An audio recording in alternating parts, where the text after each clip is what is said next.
नमस्कार दोस्तों, आप सभी का स्वागत है एक बहुत ही ज़्यादा डरा देने वाली हॉरर कहानी में। आज की कहानी सुनाने से पहले मैं आप लोग को बताना चाहूँगी कि मेरे यहाँ की लाइट कट चुकी है और लाइट को आने में थोड़ा समय है, तो मैंने सोचा कि आज की जो कहानी है उसको सीढ़ी पे बैठ के एंड फ़ोन के टॉर्च के सहारे मैं आप लोग के साथ शेयर कर रही हूँ। अगर कहानी पसंद आएगी तो प्लीज़ मुझे सब्सक्राइब कीजिएगा। दोस्तों, आज की जो स्टोरी है यह एक ऐसे नेपाली भूत की कहानी है जिसने एक इंसान का जीना हराम कर दिया था। बहुत ही ज़्यादा खतरनाक आज की भूतिया कहानी है। तो चलिए स्टार्ट करते हैं कहानी। दोस्तों, एक सौरभ नाम का लड़का था जो कि नेपाली था। वह नेपाल से आया था बिहार में और बिहार के गाँवों में स्वेटर वगैरह बेचा करता था। कुछ नेपाली लोग यूपी और बिहार में आ जाते हैं विंटर के टाइम पे ऊनी बहुत सारे क्लोथ्स लेके और अपने पीठ पे लाद के या फिर साइकिल से, जो भी उनके पास सुविधा हो उसके सहारे पूरे गांव में घूमते हैं। 2-4 गांव तो डेली घूम ही लेते हैं और स्वेटर बेचते हैं। जो भी उनको उससे पैसा मिलता है वे अपने यहाँ भेज देते हैं। तो एक सौरभ नाम का लड़का बिहार के एक गांव में तो आ गया था, लेकिन उसको रहने के लिए घर नहीं मिल रहा था और उसको ज़्यादातर गांव की लैंग्वेज नहीं आती थी। तो वह हिंदी बोलता था, नहीं तो नेपाली बोलता था। एक ऐसी फैमिली मिल गई जिसके यहाँ एक खाली रूम था गांव में और वह इंसान रूम देने के लिए तैयार हो गया। वो भी कम दाम में। होता ना, घर का रेंट बहुत ज़्यादा लोग चार्ज करते हैं, लेकिन यहाँ पर जितना सौरभ ने रेंट बोला उससे कम में मकान मालिक मान गया। सौरभ को समझ में नहीं आया कि आखिर इतना कम में कैसे मान गया। उसने सोचा कि कम हमको रेंट देना पड़ेगा तो और अच्छा है, पैसा बचेगा। यही सौरभ के साथ गलती हो गई। इसका जो जुर्माना था सौरभ को बहुत कुछ भुगत के चुकाना पड़ा। सौरभ पहली बार उस घर में, उस कमरे में घुसा और अपना सामान पूरा का पूरा सेट कर दिया और उसने सोचा कि अगले दिन से मैं गांव में घूमूंगा। वह आराम से काफी लेट टाइम तक रात में जग के सामान पैक किया जो उसको बेचना था और बाकी सामान एक तरफ कर दिया। बेचारा इतना ज्यादा थक गया था कि वह बिना कुछ खाए पिए सो गया। रात में करीबन 3 से 4 का समय हो रहा होगा। उस समय सौरभ को ऐसा फील हुआ कि कोई उसके कमरे में घुस गया है और बहुत ही तेज तेज भाग रहा है। वह उठा और चारों तरफ देखा, कोई नहीं था। फिर वह सोने की कोशिश किया। जैसे ही उसकी आंख लग रही थी पूरे कमरे में भागा दौड़ी की आवाज आ रही थी। कोई इधर भाग रहा है, कोई उधर भाग रहा है, बहुत तेज भाग रहा है। मतलब इस कदर भाग रहा है कि वह सो नहीं पाया। उसने सुबह तक का वेट किया। सुबह हुई, सामान उठाया, लेके चला गया गांव में सामान बेचने। सामान बेच बाच के थक के जब वह इवनिंग में लौटा, अपने घर का गेट खोला तो उसने देखा कि पूरे कमरे में स्वेटर फैला पड़ा है। जो जो सामान वो लेके आया था सारा का सारा सामान बिखरा पड़ा है। अब उसका माथा खराब हो गया। वह मकान मालिक से जाके पूछा कि आप लोग बताइए ये कैसे हुआ। मैं तो ताला बंद करके गया था, चाबी मेरे पास था, तो सामान किसने बिखेरा। मकान मालिक बोल रहा है, मुझे क्या मालूम, चाबी तुम्हारे पास था, तुम समझो। अगर आपको प्रॉब्लम है मेरे घर में रहने पे तो आप यहाँ से निकल जाओ। अब सौरभ को थोड़ा सा अजीब लगा। वो बोला कि नहीं ठीक है, हम समेट लेंगे, लेकिन आप लोग ध्यान रखिए। मुझे अच्छे से याद है कि मैं सामान समेट के ही गया था। सौरभ को ना ऐसे लगने लगा था कि शायद हो सकता हो कि मैंने नहीं सही से रखा हो। लेकिन सौरभ को एक जगह पे ये भी लग रहा था कि पूरे घर में सामान तो मैं कभी भी नहीं बिखेर सकता। हो सकता हो कि कोने में नहीं समेटा हो, ऐसे छोड़ कर चला जाऊं, लेकिन पूरे के पूरे घर में सामान बिखरा पड़ा है। बेचारा थका हारा तो था ही, वैसे ही सामान हटाया चारों तरफ से एक जगह पे इकट्ठा करके सोने के लिए चला गया। वो तो बाहर से खाना खा के आया ही था। वह आज जल्दी सो गया। रात में 12 बजे के आसपास उसको ऐसा लगा कि उसकी छाती पे कोई बैठ गया है। उसको सांस नहीं आ रही है, बहुत ही ज्यादा छटपटा रहा है। वह उठने की कोशिश कर रहा है लेकिन उठ नहीं पा रहा है। बहुत ज्यादा मेहनत करने के बाद वह हिल पाया। उठ के भाग के कमरे से बाहर निकला और चैन की फ्रेश हवा ली। आप लोग सोचो, ठंडी के मौसम में अगर कोई पसीने-पसीने हो गया है, इसका मतलब ये होता है कि या तो वह बीमार है, उसको बुखार-वुखार टूटा होगा, नहीं तो वह डर के मारे पसीने-पसीने है। यहाँ पर सौरभ की जो साँसें थी बहुत तेज़ चल रही थी। बाहर कोई नहीं था, पूरा अंधेरा-अंधेरा। सौरभ को कमरे में जाने का मन नहीं हो रहा था। फिर भी जाना तो पड़ता, क्या करता वो बाहर। अंदर गया और फिर सोने की कोशिश की, लेकिन नींद ही नहीं आ रही थी। वह काफ़ी टाइम तक जगा रहा। जब सुबह हुई, सुबह के 5 या 6 हुआ, तब जाके वह सोया और उसने सोचा कि हम आराम से दिन में 11-12 बजे जाऊँगा और सामान बेचूँगा। रात में जो उसके साथ घटनाएँ घट रही थी, इस चक्कर में वह ठीक से सो नहीं पा रहा था, उसको बहुत ज़्यादा प्रॉब्लम हो रहा था, हेडेक हो रहा था, पूरा दिन सामान बेचने का मन नहीं हो रहा था।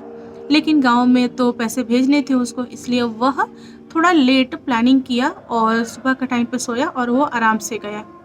उसने यह बात जो रात में उसके साथ हुई थी, मकान मालिक की वाइफ़ को बोला। उस औरत ने चुपचाप सुन लिया और बोला कि नहीं, आपकी वहम हो सकती है, बोल के चली गई। लेकिन उस औरत ने सच्चाई नहीं बताया। सौरभ अगली रात जब सोने गया, उसको बहुत ही बुरा एक्सपीरियंस हुआ। बेचारा ऐसा फ़ील कर रहा था कि सामने से कोई परछाई गुज़र रही है। वह चिल्लाने की बहुत कोशिश कर रहा था, लेकिन चिल्ला नहीं पा रहा था। उसकी आवाज़ कमरे से बाहर नहीं जा पा रही थी। तब सौरभ ऐसे इशारे में पूछ रहा था, कौन हो? क्यों कर रहे हो ऐसा? उसकी जो आवाज़ थी ना, बहुत ही धीमी हो गई थी। उसने बहुत मेहनत किया और थोड़ा-सा लाउड होने की कोशिश किया और बोला कि कौन हो भाई? क्यों कर रहे हो ये? क्यों परेशान कर रहे हो? जो भी हो सामने आओ। उसके सामने कोई भी नहीं आया और एक हँसी उसको सुनाई दे रही थी। उसके कमरे में, उसके सामने, आँखों के सामने उसका जो स्वेटर वगैरह था ना, जो कपड़ा था, वह हवा में उड़ रहा था। इधर से उधर, उधर से उधर पड़ रहा था। यहाँ पर सौरभ को समझ में आ गया कि कोई ना कोई लोचा है, कोई ना कोई तो समस्या है जो मेरे साथ ये लग गया है। सौरभ चुपचाप बैठ गया। कुछ समय के लिए वह शांत रहा। तब कुछ देर बाद जो भी कपड़े हवा में लटक रहे थे, वह एक जगह कोने पे सेट होके अपने आप रखा गया। यहाँ पे सौरभ कुछ बोल ही नहीं रहा है। बैठने के बाद से वह सो गया। जैसे ही रात के 3-4 हुए, उसकी छाती पे वह परछाई आके बैठ गई। इस बार तो क्लियर सौरभ को दिखाई दे रही थी। सौरभ अपने हाथों से हटाने की कोशिश कर रहा था, लेकिन हटा नहीं पा रहा था। बहुत ज़्यादा उसको दर्द हो रहा था। नॉर्मल सी बात है, अगर कोई छाती पे बैठ जाए तो किसी को सांस ना लिया जाए। सौरभ छटपटा रहा था, अपना हाथ चारों तरफ मार रहा था। उसका जो हाथ था, ये जो फिंगर था, उसके बैग पे पड़ गया और सौरभ के बैग में उसकी गॉड की तस्वीर थी। आते समय उसकी वाइफ ने एक छोटा सा फोटो रख दिया था। जैसे ही सौरभ का हाथ उसके बैग पे पड़ा, जो आत्मा उसके छाती पे बैठा था, वह अचानक से उठ गया। सौरभ को लगा कि कुछ तो है बैग में, क्योंकि बैग छूते से ही वो भागा। उसने तुरंत बैग को अपने छाती से लगा लिया। वो खोल के देख भी नहीं रहा है बैग में क्या है। रात में ही गेट खोला और बाहर निकल के चिल्लाने लगा। मकान मालिक को उठाने लगा। मकान मालकिन उठी और उसने पूछा, क्यों चिल्ला रहे हो? क्या प्रॉब्लम है? बताओ मुझे। तब सौरभ बोला कि आप लोगों ने झूठ बोला है मेरे साथ। मुझसे पैसा लेने के लिए, पैसा ऐंठने के लिए आप लोग एक भूतिया कमरे में मुझे सुला दिए। मैं जा रहा हूँ यहाँ से। मकान मालकिन बोली कि ठीक है जाओ, चिल्ला क्यों रहे हो? अगल बगल को क्यों बता रहे हो? वो बोला कि नहीं, मेरे साथ बहुत बुरा हुआ है, अड़ोस पड़ोस को भी जानना पड़ेगा। तब गांव के जितने भी लोग थे, अड़ोसी पड़ोसी, सारे लोग इस शोर को सुन के उठ गए। रात के टाइम में अगर आप थोड़ा सा तेज बोलोगे ना, पूरे गांव के लोग सुनते हैं। लोग इसलिए आए कि जानने के लिए कि आखिर क्या हो गया उस नेपाली इंसान के साथ। तब पड़ोसियों ने पूछा सौरभ से कि क्या हुआ है, बताओ तो। तब सौरभ ने अपनी सारी की सारी कहानी बता दी। फिर पड़ोसियों ने सौरभ को बोला है कि तुम बहुत ही गलत कमरे में ठहर गए हो, तुमने हम लोगों से पूछा नहीं, अगर पूछते तो हम बता देते। और पड़ोसियों ने सौरभ को बोला कि हम डर रहे थे कि हमारे पड़ोसी और तुम्हारे मकान मालिक बुरा ना मान जाए, कि ये लोग भगा रहे हैं रेंटर को। हम लोग भी महसूस करते हैं, कभी-कभी हमारे यहाँ भी ऐसी परछाई दिख जाती है। क्योंकि जो पड़ोसी थे वे अपनी खिड़की से पड़ोसी के खिड़की में, यानी कि जिसमें आत्मा था, देखते थे तो उन लोगों को दिख जाता था कि एक परछाई है। तो उन लोगों ने पहले से ही समझ रखा था और उन लोगों को पता भी था कि यहाँ पर एक आत्मा है जो उस कमरे में कैद है और जो उस कमरे में रहने जाता है उसको वह परेशान करता है। पूरे घर वालों को नहीं करता है, स्पेशली उस कमरे में जो रहता है उसको करता है। फिर यहाँ पर सौरभ ने बोला कि मेरा जितना भी सामान अंदर है आप लोग निकालो और मैं यहाँ से जाऊँगा। अब जो मकान मालिक थे वे बोले कि अभी तो संभव नहीं है, क्योंकि वो लोग भी डर गए थे ये सारी बातें सुन के कि सुबह हम रूम से जितना भी सामान है खाली करवा देंगे और तुम बगल में मेरा ही कमरा खाली उसमें रह लो। सौरभ बोला कि नहीं, मैं आपके यहाँ नहीं रहूँगा, मैं दूसरी गांव में ढूंढ लूँगा अपने लिए जगह। सौरभ यह बोल के साइड हो गया। अब उसको रात भर बैठ के आग के पास काटनी पड़ी। सुबह हुआ, जो मकान मालकिन थी वह थोड़ी ठीक थी। उसने सौरभ को बोला कि बेटा ऐसे तुम हड़बड़ाओ मत, तुम रुको, मैं एक बाबा यानी तांत्रिक को बुलाती हूँ, तुम रुको, तुमको भी दिखवा देती हूँ, कमरा भी दिखवा देती हूँ। अगर तुम्हारे ऊपर कोई प्रॉब्लम होगा या फिर वो आत्मा तुम्हारे ऊपर आ गई होगी या तुमको फ्यूचर में प्रॉब्लम करेगी तो ये सब पता चल जाएगा, उसको बंधवा देंगे तो तुम बच जाओगे। गलती हमारी है कि हमने तुम्हें वो कमरा दे दिया, जबकि हमें पहले से पता था कि उस कमरे में एक कांड हुआ है। सौरभ कुछ बोल नहीं रहा है, वह एकदम चुपचाप से बैठा है। अगर अजनबी कोई हमारे यहाँ आए, हमारे यहाँ वह रहे, तो वो हमारा मेहमान हुआ ना, हम उससे झूठ कैसे बोल सकते हैं, वो भी थोड़े से पैसों के लिए। यहाँ पर बेचारा शांत बैठा है। एक तांत्रिक आया, उसने घर को देखा और सौरभ को देखा, तो उसने सौरभ को बताया कि हाँ बात सही है, उसके अंदर एक आत्मा है जो कि तुम्हारे ऊपर हावी होने की कोशिश कर रही थी, लेकिन अब उस आत्मा को मैंने पकड़ लिया है, वो मेरे बस में है, अब तुमको कोई प्रॉब्लम नहीं होगा, अगर तुम चाहो तो उस कमरे में रह सकते हो। सौरभ बोला कि नहीं, मुझे वहां नहीं रहना है।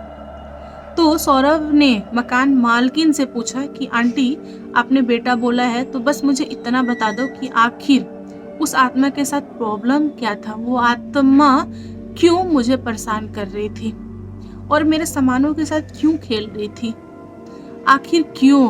तब मकान मालकिन ने बताया कि देखो बेटा, तुम्हारे जैसा ही एक लड़का आया था बहुत पहले और वह उस कमरे में था और उसको इस गांव की एक लड़की से प्यार हो गया और वह लड़की बोली कि ठीक है मैं तुमसे शादी करूंगी, लेकिन उसने किया नहीं, सारे पैसे इसके ले लिए, इसके पास कुछ रहा नहीं और उसने ब्रेकअप कर लिया और ये चीज इस लड़के को बिल्कुल भी पसंद नहीं आया। लड़का उस लड़की के चक्कर में खुद को पंखे से लटका लिया। ये बात है, उस दिन के बाद से उसकी जो आत्मा है इस कमरे में कैद हो गई और जब भी हम लोग किसी को ये कमरा देते हैं वह आत्मा उन लोग को डरा के भगा देती है, लेकिन कभी तुम्हारे इतना किसी के साथ नहीं कि पता नहीं क्यों तुम्हारे ऊपर कुछ ज्यादा ही हावी हो गई, वह तुम्हारे अंदर आने की कोशिश कर रही थी। तब सौरभ ने बोला कि हाँ, क्योंकि मैं भी नेपाली हूँ और वो भी नेपाली लड़का था, इसीलिए नेपाली आत्मा मेरे ऊपर हावी होने की कोशिश कर रही थी, क्योंकि नेपाली भाई हुए ना, लेकिन उसको ऐसा नहीं करना चाहिए था। बहुत ही ज्यादा दुखदाई चीज थी। लड़का जो था वह सच्चा था, किसी लड़की ने झूठा प्यार दिखाया और वह इंसान खुद को लटका लिया। उसने एक बार भी अपने माँ बाप के बारे में नहीं सोचा। वह कमाने आया था ना, अपनी फैमिली को छोड़ के आया था ना बिहार, कमा के जाता अपनी फैमिली के पास, लेकिन वो लौटा ही नहीं। अब इसमें क्या बोल सकते हैं हम। लेकिन आत्मा का रूप लेने के बाद से उसने सौरभ को बहुत परेशान किया था। 2-3 रात तो उसका जीना हराम कर दिया था। फाइनली तांत्रिक ने उस आत्मा को पकड़ा और अपने साथ लेके गया। तो दोस्तों आप लोग बताओ कैसी लगी आज की कहानी पसंद है तो प्लीज़ लाइक एंड शेयर कीजिएगा और मेरे साथ नए आए हो तो चैनल को सब्सक्राइब करना। Thank you, bye bye.